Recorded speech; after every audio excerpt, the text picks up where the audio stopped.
And the Dreadpirate is back with the same computer and the same bad lighting and whatnot, and terrible production values as always. But I got another role-playing war stories for you as your narrator and shitty Catholic god.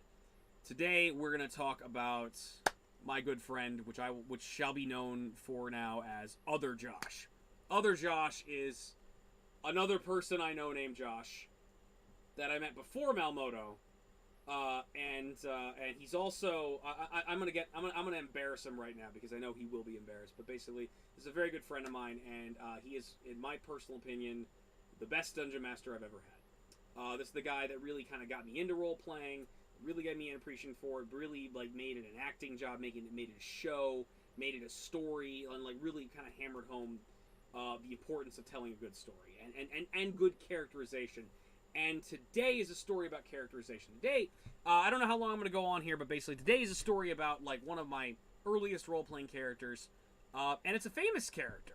It's a famous character. It's a character a lot of you probably know about, and I'll tell you about it. And again, Stan Lee passed away very recently, and he'll once I put this out there, he'll probably spin in his grave once he figured out what I did with this. But basically, because this is his character, basically, Other Josh specialized.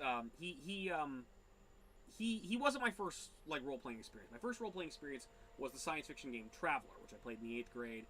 I believe I already told that story, and I hope so. If not, another day. But from Traveler, I met Other Josh in high school, and he had his own homemade role-playing game, which I think he loosely based off of the old White Wolf Street Fighter role-playing game. And it was entirely based around comic books, because he's a giant comic book fan, and I was kind of a comic book fan. He got me further into comic books, and we would read comics and talk about how awesome comics are, and pine for the day when there would be an Avengers movie and maybe a Secret War, maybe an Infinity War, Infinity Gauntlet movie. But man, that'll never happen, and it did happen, and it was pretty freaking awesome. He basically made this really awesome role-playing game based off of comic books, and I would hassle him every day for it and annoy the fuck out of him for it. Calling him up on the phone, hey, let's play it over the phone, man. Let's do stuff like that. When he was trying to just live a normal life, and I was a massive pain in the ass, and that's laying the groundwork for what's going on here. But on to my character. Who was my character? Who was the character I role played poorly? Well, none other than the Silver Surfer, a character that Stan Lee and Jack Kirby created, and Stan Lee specifically conceived as a Christ-like figure, a character that he could never actually bring himself to make fun of. He could make fun of this, Spider-Man or the X-Men, but the Silver Surfer, he could never quite do it. The Silver Surfer was a genuinely good, noble person who had been used to do terrible evils, and he had this unending guilt and this desire to make up for all the lives that he'd cost due to his time as a Herald of Galactus. For those of you who don't know, a brief summation of the character of the Silver Surfer. The Silver Surfer is, he's an alien. He is an alien named Norin Rad from the planet Zenla. They're a humanoid species, and I think they're an offshoot of the Kree. So for those of you MCU fans, it's like you're just Ronan the Accuser was a Kree. So that's a Kree. And the Kree are oftentimes blue or purple. But occasionally there's the pink Kree. The pink Kree look like ordinary humans. Captain Marvel, the original genus Vel, Captain Marvel in the Marvel universe, not to be confused with the Shazam Captain Marvel, the DC universe, is a pink-skinned Kree. He looks like a white person,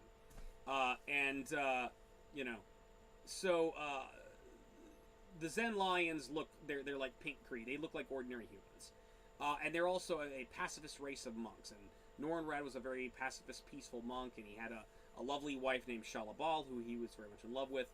And then Galactus showed up. Galactus, the Devourer of Worlds, came to their planet to eat it. And he said, I'm sorry, but I hunger. I must eat a planet to survive. I gotta eat your planet. And Norin Rad basically petitioned himself. He confronted Galactus, and he found a way to make an audience with him, and beseeched Galactus to spare his planet and not eat his world. And Galactus agreed to spare Zenla, on one condition only, that he would become his herald, that he would become a cosmic agent of his and find suitable worlds for him to consume. So he took Norrinrad and he grasped it in his hands and imbued him with his own personal energy, the power cosmic, and transformed him into the Silver Surfer. He's got silver skin, incredible cosmic powers. He can hurl bolts of destructive cosmic force. He has a surfboard that responds to his telepathic commands, that can fly and can move at the speed of light, or faster than the speed of light. Basically, he can survive in the center of a star or in the depths, in high pressures, or the vacuum of space. He's just a really cool freaking space character. And those of you who know comics, you know what I'm talking about. You know Silver Surfer's awesome. The thing about the Silver Surfer, though, was that Galactus had a trick. Galactus really, didn't really care too much about, Galactus doesn't necessarily, he doesn't go out of his way to eat, people, to eat, humanoid life forms, or sentient life forms, or animals, essentially committing genocide by eating an entire planet. But he also doesn't really care that much. He just cares about eating. So he wasn't really interested in the Silver Surfer's attitude of peace and whatnot. So when he turned him into the Silver Surfer, he also kind of brainwashed him and basically made him a completely and utter subservient entity to him. So the Silver Surfer traveled throughout the galaxy looking for planets suitable for the Galactus, and he found many planets which were inhabited, which had sentient life forms on it that couldn't always get away on time. So he's responsible for billions and billions of deaths. One day he stumbles upon Earth, and he goes to Earth and says, "If you can leave this planet, do so. The mighty Galactus is coming." Fortunately, our asses were saved by none other than Marvel's first family, the Fantastic Four.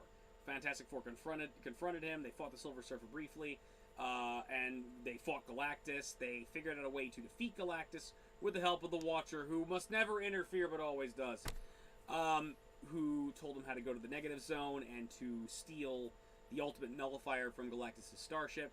And the Silver Surfer also, apparently Zenla is very much like Earth, and so, being on Earth, it reminded him of home. The Invisible Woman reminded him very much of Shalabal, and so he got his memories back, and he realized that, no, he didn't want this planet destroyed, so he confronted Galactus and fought him. So they basically kind of brought Galactus to a standstill and threatened him with the ultimate nullifier and said, "You're going to leave our planet, otherwise I'm going to blow you up." And Galactus is like, all right. That thing can, the ultimate nullifier is incredibly powerful. The incredible nullifier can essentially can turn Galactus into a star, which would kill him, but it would also probably destroy the planet as well. So, essentially between Reed Richards pointing an ultimate nullifier at Galactus and Uatu the Watcher brokering a treaty, an arrangement was made in which, Mr. Fantastic returned the ultimate nullifier to Galactus, and Galactus agreed, I will never, eat the Earth. I will stay away. I will not come back to your planet, and I will not try to eat your planet. And he made this sacred vow of that, which eventually he rescinded later on. But it's a thing. It goes kind of back and forth. Yeah, they made a deal. But the thing is, even though he made a peace treaty with humanity, thanks to the Fantastic Four, he considered what Norrinrad did to be a massive betrayal. So he rejected the Silver Surfer and banished him. And it's you can no longer be my herald. And it's a shame too, because basically it's the Silver Surfer, although he was kind of mind controlled by Galactus, they had been friends. They had been shared a lot with each other, and had a great history with one another. And so it's he regretted being away from him. And the Silver Surfer set out in outer space to explore and see the stars and see strange new worlds, and to boldly go seek out new life and new civilizations, to boldly go where no Zenlian has gone before. And at the same time, he anytime there was someone in trouble or there was evil, he would fight it, especially out of the guilt for all the billions of people that had died or had suffered due to him serving Galactus. He basically had gone out of his way to help people out because of that. And every now and then, if there was some kind of terror, he would run into various supervillains and threats and whatnot. I believe issue 3, he encountered Mephisto, Marvel's devil, and arch nemesis of Ghost Rider. the Mephisto first appeared in issue 3 because Stan Lee again saw the Silver Surfer as a Christ-like figure. It's like, well, who am I going to have fight Jesus? Well, the only person who can have to fight Jesus is the devil. But I got to make it an alien devil because we don't want to upset the Christians or whatnot. So that's how Mephisto became a Marvel character. And Mephisto again would become a larger, bigger, major Avengers villain and a major villain of Doctor Strange and Ghost Rider later on. So he encountered a bunch of supervillains and whatnot. He would occasionally team up with the Avengers or the Guardians of the Galaxy or the various other Marvel teams. He's become a staple Marvel Universe superhero. Although he's typically out in outer space doing his own thing, he'll come back and help people out. And during the Annihilation event, the Silver Surfer recognized that there was a threat greater that the Annihilation Wave and Annihilus and his army of like bug people were a greater threat to the galaxy than anything else, to the point where he needed Galactus' help to stop him. And so Galactus said, "All right, I'll help, but you gotta do something for me. You have to. I will help you, but you have to become my herald again." And so this time, the Silver Surfer became his herald again, but on more amicable terms. Like the Silver Surfer said, "All right, I'll become your herald again, but I'm not. We're gonna take our time. I will find planets for you, but we are not eating planets that have sentient life on it. We are not gonna exterminate whole civilizations anymore. You're gonna do this, and you're not gonna screw with my mind again." And it's like Galactus' word is his bond. So now basically the Silver Surfer and Galactus are friends again. At least that was the way things were back in the Annihilation Wave. It's been a long time since I've been reading Marvel, so for all I know, things have changed again. But like last I checked, that was the deal. And apparently his power was always kind of like set at a lower register for years, ever since like Galactus banished him. And so one of the coolest moments in all the Annihilation Wave is there's this one alien monster who's working for Annihilus that basically is trying to prove a point and trying to, there's like, "Oh, you can't stop me, I'm too powerful, I can kick your ass, Silver Surfer." And it's like, well, the aliens that you came here to kill have all abandoned this planet, fortunately, so they're safe and they're going to be alright. And so, yeah, I can do this. He grabs the alien and he holds on to him and says, like, I'm going to hold on to you so this doesn't destroy you. Another one of Silver Surfer's powers is he can actually affect molecules. He can actually use his abilities to heal people, or essentially change the composition of matter or energy. He can actually affect things on a molecular level like that. That's another power of his. That's kind of what he did here. He grabbed the guy and basically he's like, "Okay, so here's like, by holding you right now, I'm going to ensure that you're not destroyed, but you're going to feel what I'm about to do." And he then like shoots out this giant shockwave that completely destroys the planet. And the guy, and meanwhile the alien's like, "Oh God, ah!" He just like feels the agony of just like a planet being blown out from underneath him, but he can't die. And he's like, "All right, you're gonna go back to Annihilus, and you're gonna tell him to stay away from this part of the galaxy. Otherwise, I'm gonna do that to you again." And it's like, and he's like, "And I can do this all day long. I could keep doing that. That's how powerful I am right now." It was a really cool moment. So I was playing the Silver Surfer, and actually, truth be told, I think when I initially started playing the character, I was playing like an alternate version of the character, and this is important because this ties into how this character died. Specifically, I was playing the Silver Surfer from the alternate continuity known as Earth X, or the Earth X possible future. The Earth X is a 3-part storyline done by famed comic book writer and artist Alex Ross, who basically essentially this was prior to doing Earth X and then Universe X and Paradise X, which was the trilogy. For DC Comics, he had done the Kingdom Come storyline, which he had both written and drawn, and it's absolutely beautiful. He does full paintings with models and everything for his comics. And they're absolutely beautiful and gorgeous to look at. If you haven't checked out Kingdom Come, you need to check out Kingdom Come. Get Kingdom Come in trade. It is worth your time. It's a great story, and it is it is beautifully animated. And it's kind of this dystopian DC Universe tale where Superman has left the world and has, as a result, the new heroes that have taken his place have rejected his morality, and they're actually ultra-violent and violent to the point that they're basically villains. And so Wonder Woman literally has to drag Superman out of retirement to help him put a stop to this. And it's a great read. It's a really awesome story. You should check it out. Earth X is essentially the Marvel equivalent of that. The plot of Earth X is that it takes place in the far future of the Marvel Universe, in which everyone on the Earth has become a mutant, or at least they think they become a mutant. They find out later on that what actually happened is they got hit with the Terrigen Mist, and they're actually all Inhumans. But initially, the common person doesn't know that. The common person just thinks that we're all mutants now. Everybody in the Earth has had their X gene awakened, and they're now mutants. And a lot of the heroes are older. Everything's kind of fallen into disrepair. A lot of their villains, all the heroes individually have had some kind of horrible tragedy occur to them, and they're all kind of separated and trying to live quiet lives and do their own thing. But then, things get bad. For starters, I think one of the first things that happens is the Green Goblin, whose mutation is he actually looks like his costume now, winds up taking over the. He winds up becoming like the president of the United States or something like that. But then the big thing that happens is that, and this is important for my story, is that the new Red Skull appears.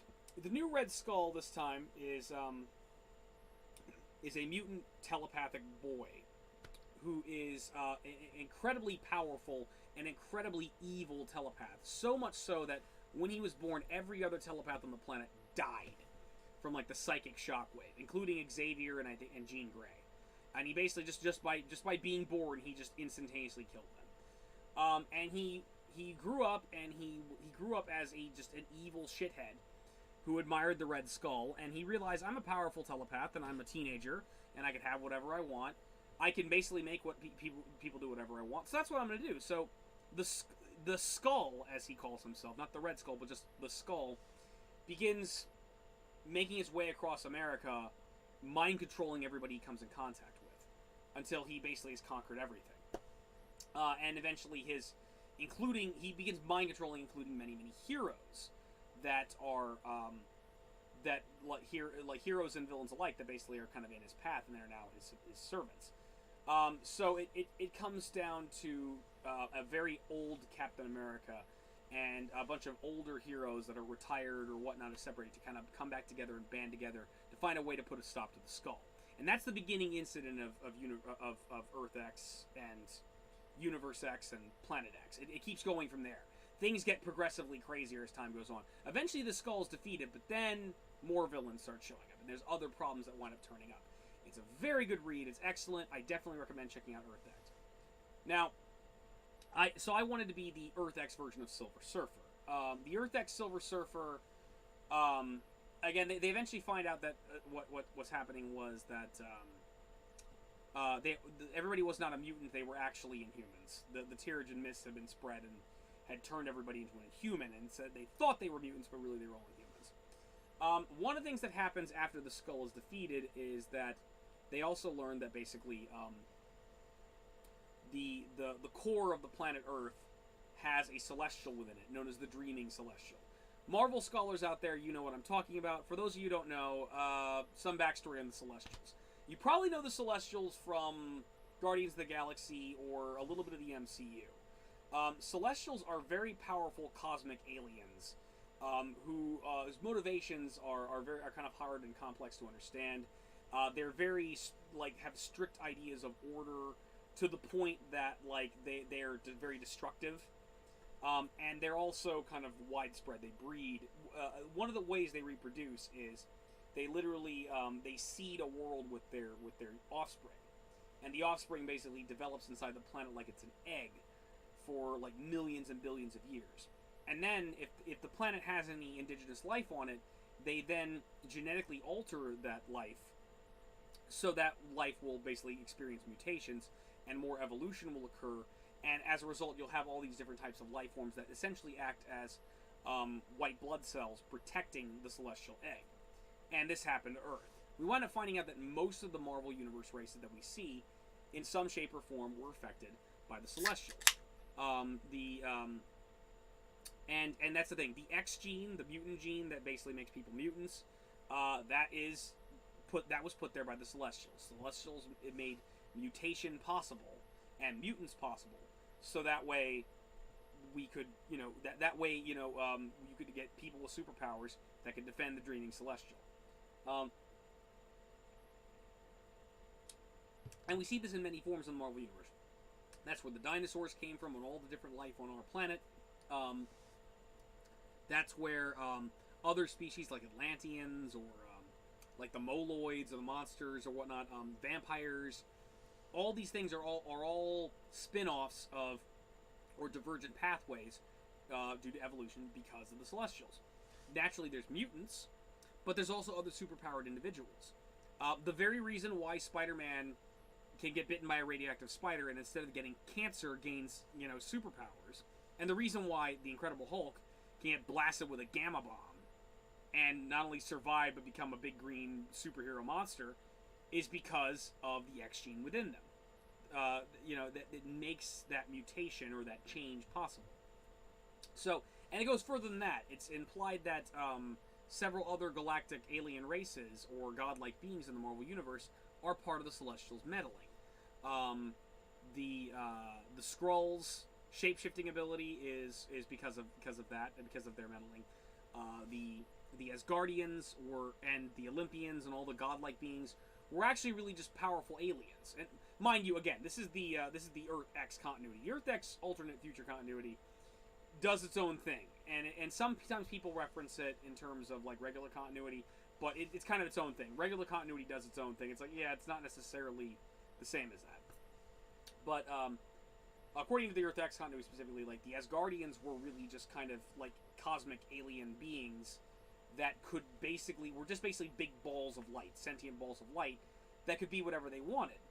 And when humans started seeing them in the sky and started believing them to be gods, they took the form of those gods. And then over time, they started believing that they were gods. But like originally, their ability to have that tremendous amount of power and to be able to change their form comes from what the Celestials are capable of. Even Mephisto himself is a side effect of the Celestials' tampering. Mephisto was the first caveman who staved in his fellow caveman for his melons or his meat. He's the very first caveman to murder an innocent person, and to do an evil act. And as a result, because of that, people started to be afraid of him, and people started seeing him as a monster. And over time, he became one, and he became the devil, basically. I believe like the Deviants and like the Brood are also offshoots of them. I think specifically the Brood were created by Celestials, and that's regular continuity. That doesn't even have to do with Earth X. But basically, this is the thing in the Marvel, and this is the thing in regular Marvel too. The Marvel Earth had a Celestial baby in it called the Dreaming Celestial, and it was actually defeated by the Fantastic Four, specifically Mr. Fantastic, who basically killed the thing. I think this was shortly after the Heroes Reborn event was over, so there were Heroes Reborn characters present, but basically it was like the Fantastic Four and Doctor Doom were present, and a bunch of like characters from Heroes Reborn, the alternate universe that no one asked for, starring Rob Liefeld and Jeff Loeb. Jeff Loeb's awesome. Yeah. So in regular continuity, the Dreaming Celestials was stopped. In the Earth X timeline, it never was. So essentially, the heroes realize that basically it's about to hatch. It's about to hatch. The Dreaming Celestial is going to wake up. It's going to kill everybody. They need to do something about it. And we basically learn at this point in time that the reason Galactus consumes planets is he has a larger purpose in the etymology or the life cycle of the universe. Galactus is an apex predator that eats planets that have celestial eggs inside them. So his purpose is actually to keep the celestial population down. There's a big reveal though, like Galactus is a character in Earth X. And I at this point I realize I should probably put in the description spoilers. Yeah, for those of you who haven't read Earth X, you should read it. But like, yeah, skip to like 25 minutes if you don't want to hear what I'm about to say. Well, skip till after 25 minutes if you don't want to hear what I'm saying. Let's skip to like 30 or something like that.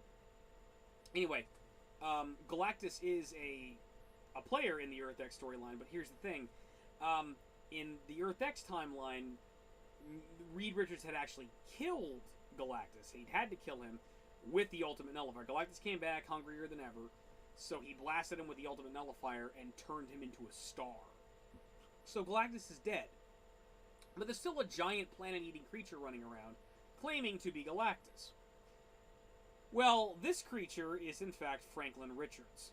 Franklin Richards has a little ability where basically if he's essentially a powerful psychic.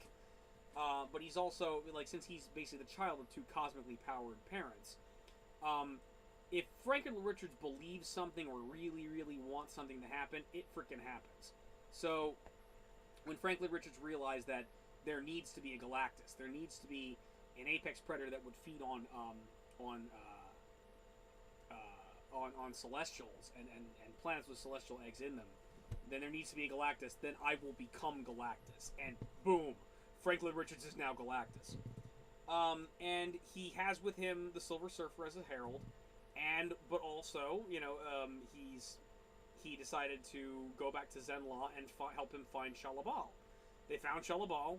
They turned Shalabal into a herald of Galactus as well. So this Galactus has two heralds, the Silver Surfer and Shalabal. And they want to getting the heroes of Earth want to actually calling Galactus for help. Galactus comes to the Earth with the intent of killing all the Celestials that are present and finding a way to stop the Dreaming Celestial. Their plan is to stop the Dreaming Celestial without eating the planet. And that's what he does. And I believe Galactus winds up dying, and Shalabal winds up dying. So later on in Universe X, once they realize the Terrigen Mist is what's responsible for everyone on the Earth having superpowers, one of the things we see is that there's a giant torch that I think is actually the Statue of Liberty's torch. And there's an actual permanent like an eternal flame that's sitting there. And they wind up coming. One of the bad guys of Universe X is the Absorbing Man. The Absorbing Man, at some point in the past, had absorbed Ultron, and with it had gained Ultron's intelligence. And then he had used his incredible intelligence and power to kill almost all the Avengers.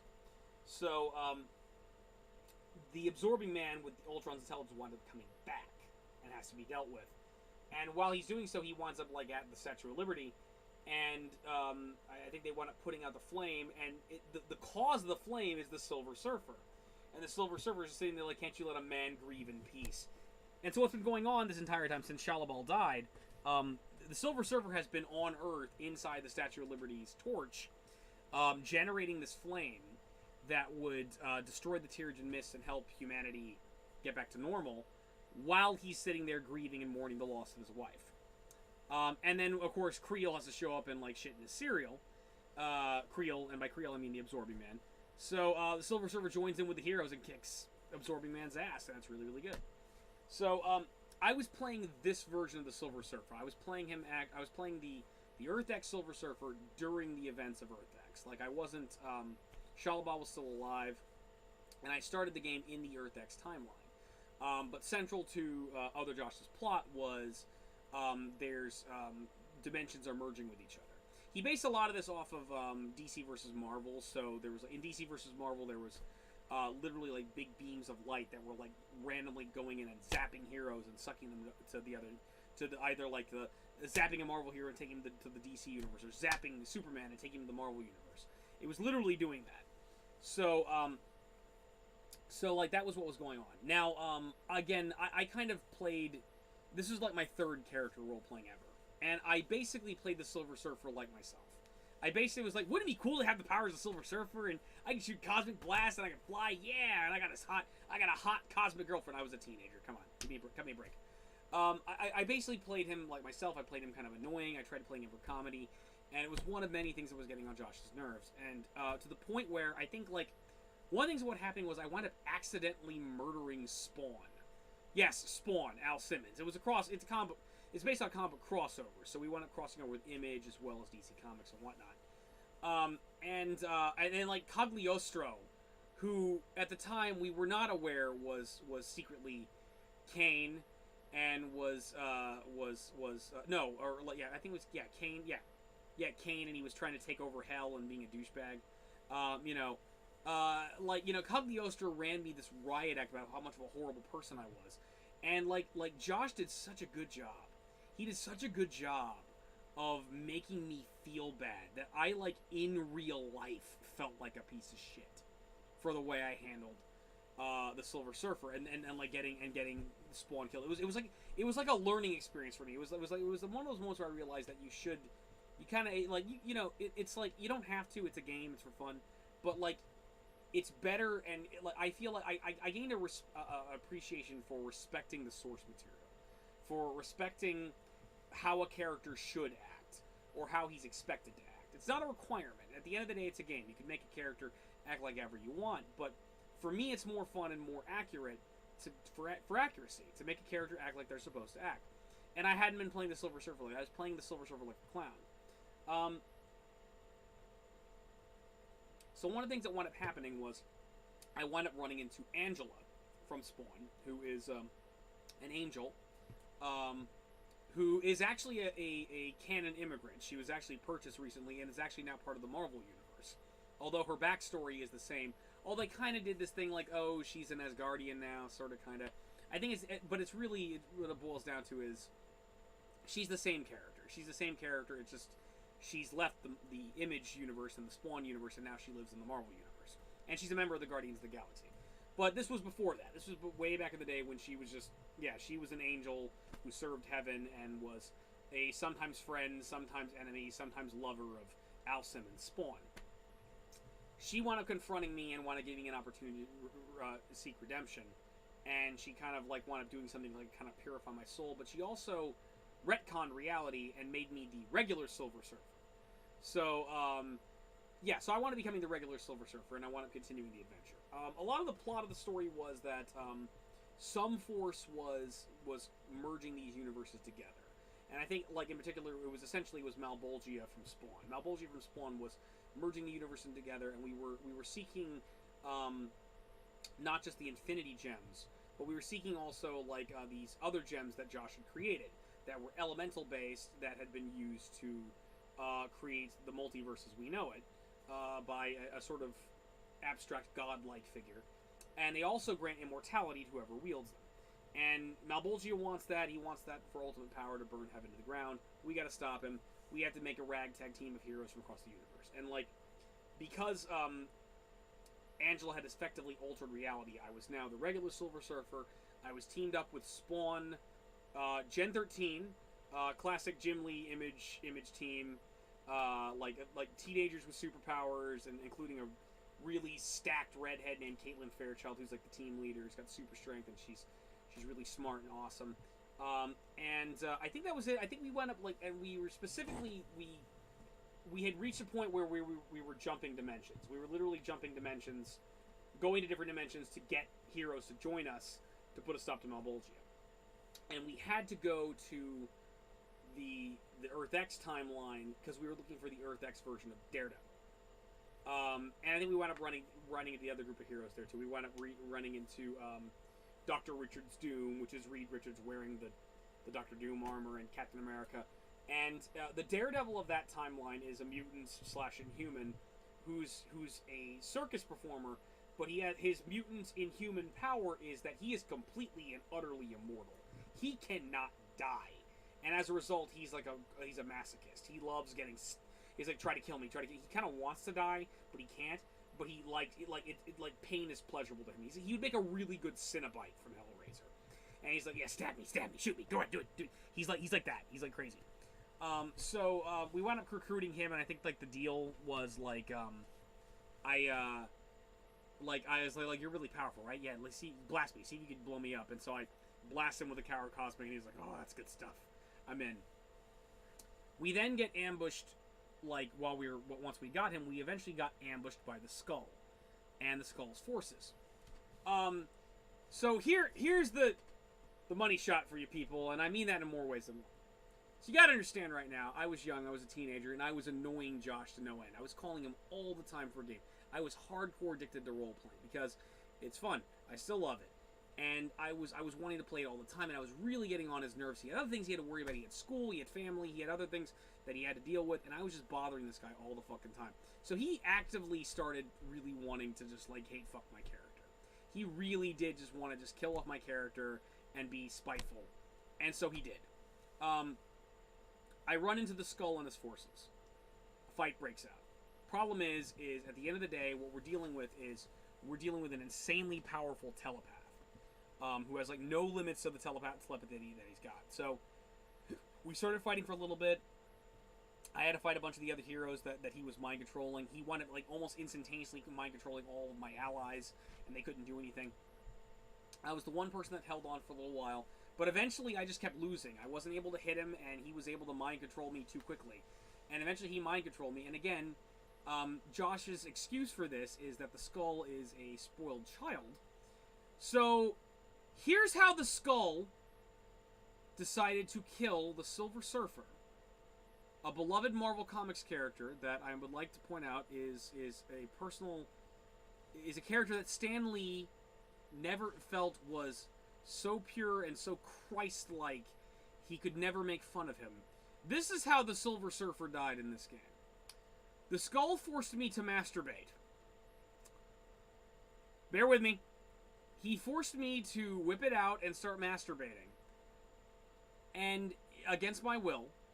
And upon climax, upon the point where I would shoot my wad, he then mind controlled me and forced me to rip off my own cock and balls, shove my cock in my mouth, and then cause the cosmic cum to flow inside of my head and blow my head off.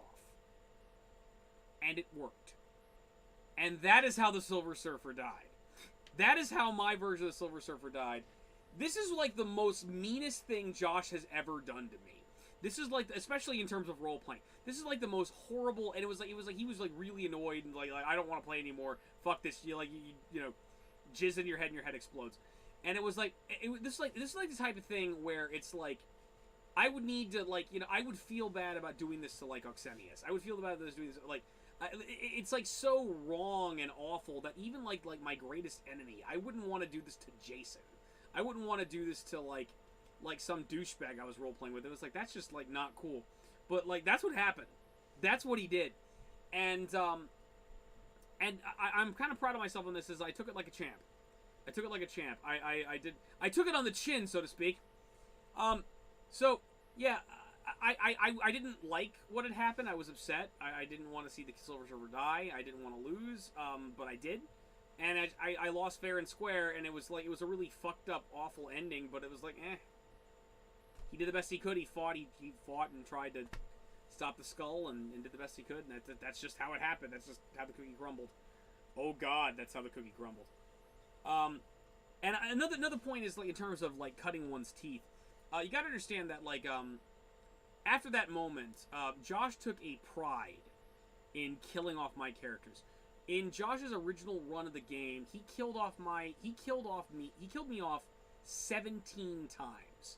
I had 17 characters in that game that I loved his game so much. I kept coming back for more. It was that good. But he prided himself. He was like making tally marks and like making little trophies of every single character he killed. And finally, with an original character I created called Ungus, who was like an alien cyborg, I wound up actually beating the whole game. Yeah, but it was like 17 times he relished in killing my character. So if I seemed a little bloodthirsty a couple weeks ago when I was talking about Porter and how we killed him 3 times in one session, I mean, that might be where it comes from. It's just like, it was done to me is done to you, which is a really shitty way to go about things. But yeah, that's how a beloved comic book character who's pure and noble was killed off in a very, very humiliating way in Josh's game, which is awesome and is our own continuity. It's our own alternate universe, is the way I like to look at it. But that's how that happened. So once again, guys, have a great holiday season. Have a great time. We're going to try to do some role-playing later today. Maybe, I don't know. I got to get in touch with everybody. And we'll see if I can do my little Christmas special and give people like a prize, you know, just for Christmas time. So, I'm feeling really tired right now. So I got to go to bed before I pass out, folks. So this is the Dreadpirate saying Merry Christmas. Take it easy, guys.